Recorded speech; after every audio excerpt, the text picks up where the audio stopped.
क्योंकि मन का एक स्वभाव होता है, मन कभी चुप नहीं बैठता है। मन कभी आप ना चाह के भी मन को बोलने से नहीं रोक पाएंगे। मन का शब्द में भी मन कभी कभी बड़बड़ाने लगता है, और जब वो कंठ में आके उस बाबू तालू में जब आता है तब वह शब्द बनकर निकल जाता है, आवाज बनकर निकलता है। नहीं तो मन में आप देखेंगे उसकी कितनी भाषा है। एक रूठ अगर को पकड़ लेगा तो उसी तरह वो भागेगी, चाहे वो परिवार की बात करे, चाहे घर गृहस्थी की चिंतन करे, चाहे आपके जीवन में जो अच्छा बुरा खराब घटना हो उसकी चिंतन करे, उसी दिशा में एक बात को 1000 वो वही फटकते रहते हैं। कभी साधना करने के समय महसूस किए होंगे, ऐसा होता है।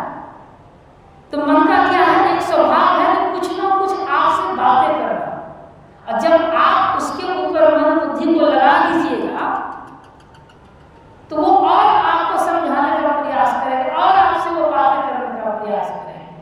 इसलिए तुलसी साहब लिखते हैं कि सत्संग करना मन तोड़ शरण संतन की, अंदर अभिलाषा लगी रहे गुरु चरण की। सत्संग को कैसे करना है, साधना को कैसे करना है, मन तोड़, यानी कि मन को तोड़ तोड़ के।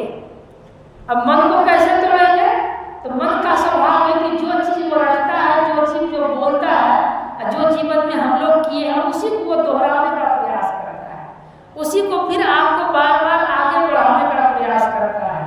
तो एक तो संसार से में आप दिन भर शरीर से काम किए, और रात में जो शरीर से काम किए, बुद्धि से काम किए, उसी को रात में वो हम जब आप एकाग्रचित होकर बैठते हैं तो उसको वो रटने का काम करते हैं, जबकि वहाँ कोई फायदा नहीं है। काम तो बिना शरीर से किए संभव नहीं है, लेकिन वो आपको पहले ही दिशा निर्देश देते जाएगा। अब पता चलेगा कि सुबह का हाल कुछ और है और रात में चिंतन कुछ और कर रहे हैं। जैसे किसान को देखिएगा कि अगर कोई फसल बो दिया है, अभी गेहूँ कटने का समय, तो सबने काट के तैयार कर दिया होगा, और सुबह जिसका थक गया होगा रात में विचार करता होगा, सवेरे जल्दी से उसको समेट के 2-4-5 दिन जो लगेगा। अब बीच में अगर कहीं सगे संबंधी का बात हो जाए, रिलेशन का बात हो जाए, तो चलो एक दिन लगा के आप पहले संबंध के यहाँ थोड़ा सा एक दिन भोज खा के आ जाए, विचार किया होगा। और वहाँ से आने के बाद पता चला कि दूसरे दिन काम करेंगे तो इतनी बारिश, इतना वर्षा, तूफान, आंधी दिया कि फसल जो करते हैं उसका खेत खलिहान में धरा रह गया। तो बुद्धि तो कहती है कि ऐसा काम करना है सुबह, और सुबह की दशा क्या होगा वो तो परमात्मा के ऊपर है, वो तो प्रकृति के ऊपर है। और जो कहता है कि अभी मुझे सोने दो या अभी चिंतन नहीं करना, ये तो काम सुबह करना है, इसलिए अभी चिंतन करने की आवश्यकता क्या है, अभी तो हमको संत सद्गुरु महाराज के जो जप है, क्रिया है, उस क्रिया में मन लगाना है। इस तरह मन को तोड़ तोड़ कर जब वो करने का प्रयास करते हैं तो कहता है उसी की साधना पक्की होती है। और जो मन को डुबा देता है, रमा देता है, तो पता चलता है कि रात में कुछ और दिन में प्रकृति का हिसाब कुछ और शरीर का हिसाब कुछ और, दोनों में कभी भी परस्पर एक साथ तालमेल नहीं बैठता है। और स्थिति परिस्थिति ऐसा होता है कि रात में भी हमारा समय बर्बाद और दिन में भी हमारा समय बर्बाद होगा। इसलिए कहते हैं कि जो साधक, जो संत मत से जुड़े हैं, जो गुरु महाराज मंत्र दीक्षा दिए हैं, उनको क्या करना है कि दिन की चिंता रात में नहीं करनी है, दिन की चिंता रात में नहीं करनी है, और रात की चिंता दिन में नहीं करना है। चिंता कब करनी है कि जब उसको समय मिले उसी समय चिंतन करना है। इसलिए कहता जो वर्तमान क्रिया को डिसीजन लेता है वही सही काम कर सकता है। एक IAS अफसर के इंटरव्यू में पूछा था कि आपके पास, अपने विद्यार्थी को उन्होंने पूछा था, एक्सपर्ट ने, कि आपके पास दो काम आवश्यक मिल जाए और दोनों भी आपको ऐसा लगे कि एक काम छोड़ देंगे तो मेरा मेरा सब काम बर्बाद हो जाए, दूसरा काम को छोड़ देंगे तो वह भी बर्बाद। अब दोनों को एक ही समय में आपको करना पड़ेगा और दोनों काम आपके लिए महत्वपूर्ण है, एक दूसरे के बिना आपका हर काम अधूरा है। तो पहले आप कौन सा काम करना पसंद करेंगे? समय आपके पास निर्धारित है 10 से 12 घंटा या 8 से 10 घंटा जो भी आपका है, और दो काम आपका महत्वपूर्ण है, तो कौन से काम को आप आगे बढ़ाएंगे? तो उस विद्यार्थी ने कहा कि उस वक्त हमको समय को निर्धारित करना है कि पहला कौन सा काम कम समय में उसको निपटा सके, जो कि तेजी से वो मुक्ति मिल जाए उससे। और जो बड़ा काम करने की फिराक में रहेंगे कि पहला काम यही तो काम करना है, हो सकता है करते करते वह काम भी ना पूरा हो और पहला काम भी जो छोटा है वह भी छूट जाए, तो टेंशन तो दुगुना आपका बरकरार रहेगा। तो समय के अनुकूल किस तरह हमको डिसीजन करना है, उसी तरह अगर कि कोई ध्यान करने के लिए, साधना करने के लिए 1 घंटा ही समय देना है और उस वक्त दिन भर का 12 घंटा आपको काम अगर यदि मन उसको थोप दे और उसी समय आप उसको प्राथमिकता देने लगे तो क्या होगा? ध्यान भी गई और सुबह का स्थिति क्या होगा, वह भी समय गया। तो ध्यान के समय ध्यान की प्राथमिकता होनी चाहिए। इसलिए जीवन की दिनचर्या में जिसने ऐसा प्राथमिकता बना लिया वही अपने जीवन में सफल हो सकता है, वही अपने कार्य में सफल हो सकता है।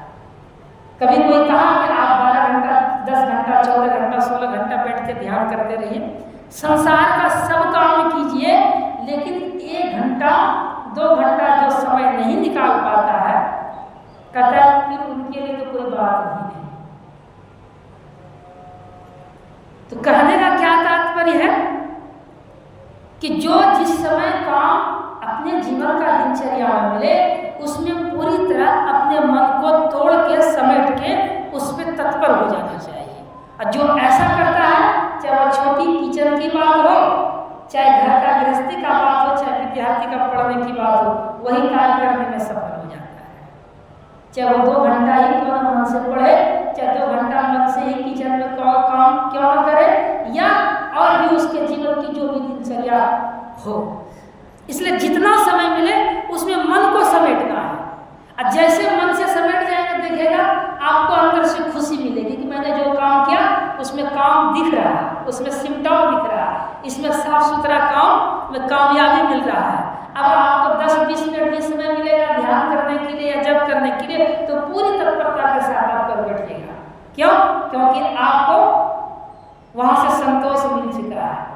गोस्वामी जी महाराज लिखे है ना कि बिनु संतोष न काम नसाई, काम अछत सुख सपनो नहीं। अगर ये काम माथा के ऊपर ले चुके हैं, भाग ले चुके हैं, तो आप ध्यान करने भी बैठिएगा तो आपको संतोष नहीं मिलेगा, क्योंकि वह काम धरा रहे। और कोई कहे ध्यान करे, जब करे तो आपको अच्छा नहीं लगेगा, कहिएगा पहले यही काम। इसलिए काम अच्छा सुख सपना नहीं, यानी कि आप सोना भी चाहेंगे तो अच्छी नींद नहीं आएगी, कहीं जाना भी चाहेंगे वहां भी अच्छी नींद नहीं आएगी। इसलिए काम को कैसे समाप्त करें, कैसे नाश करें, उसके लिए जो अपना जीवन का दिनचर्या बनाकर और एक बुद्धिमत्ता की तरह उसको समेट कर करके निपटने का प्रयास करता है, तो कहता है कि वह जैसे वो काम निपटा होता है वैसे ही उसका परमात्मा या ध्यान साधना उसका स्वतः मन लगने लगता है। इसलिए अपने जीवन की दिनचर्या को कहता है वो समेट के और उसको एक प्राथमिकता बनाकर जो करता है वो सब काम कर बैठता है। तो यह भी जीवन जीने का एक बहुत बड़ा कला है। इसलिए हम लोग अभी सत्संग की महिमा को सुन रहे थे कि सत्संग कैसे करना चाहिए। मैंने कहा था सत्संग करना मन को तोड़कर। ध्यान, यहाँ सत्संग का समय है तो देखिएगा दिमाग में बात आ जाती है कि वो भी काम करना है बाबा, थोड़ा जल्दी कीजिए, समाप्त करना है। और वहाँ जाकर पता चलता है घर में कि कोई बात नहीं, 2 घंटा बाद भी काम होता। क्यों? जिसके इंतजार में हो तो अब उसका गाड़ी ही लेट हो गई। ऐसा होता है ना?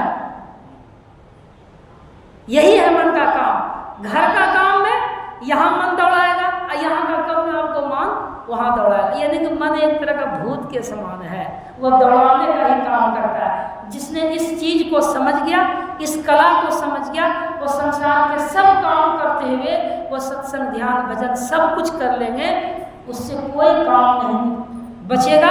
और जो ऐसा करने में अपने जीवन का दिनचर्या सफल है, कहता उन्हीं को एक समय ऐसा आएगा कि उसको मोक्ष की प्राप्ति होगी। क्यों? क्योंकि 1 जन्म 2 जन्म 4 जन्म जितना भी लगे, परमात्मा उसको उसी तरह समेट कर उसको करते करते, क्योंकि उसका चित्त हमेशा संसार में नहीं बल्कि परमात्मा में लगा रहता है। और उन्हीं के ऊपर गुरु की भी कृपा होती है। और जो माया के पीछे पड़कर हाय हाय माय माय करने में लगे रहते हैं कि अपने से कितना जल्दी समेट लेंगे, तो गुरु महाराज कहते हैं हम उसी को छोड़ देते, तुम समेटते रहो, एक दिन तुम सिमटा जाओगे, फिर हम तो अपना दुनिया में है। इसलिए जैसे जितना वो याद करेगा उसकी कृपा उतना ही बरसती है। इसलिए संतों का वाणी उपदेश को समझिए और उनके जीवन में उतार कर जो करने में सफल है उन्हीं को संसार का और परमात्मा का दोनों में सफलता मिलती है। बोलिए श्री सद्गुरु महाराज की।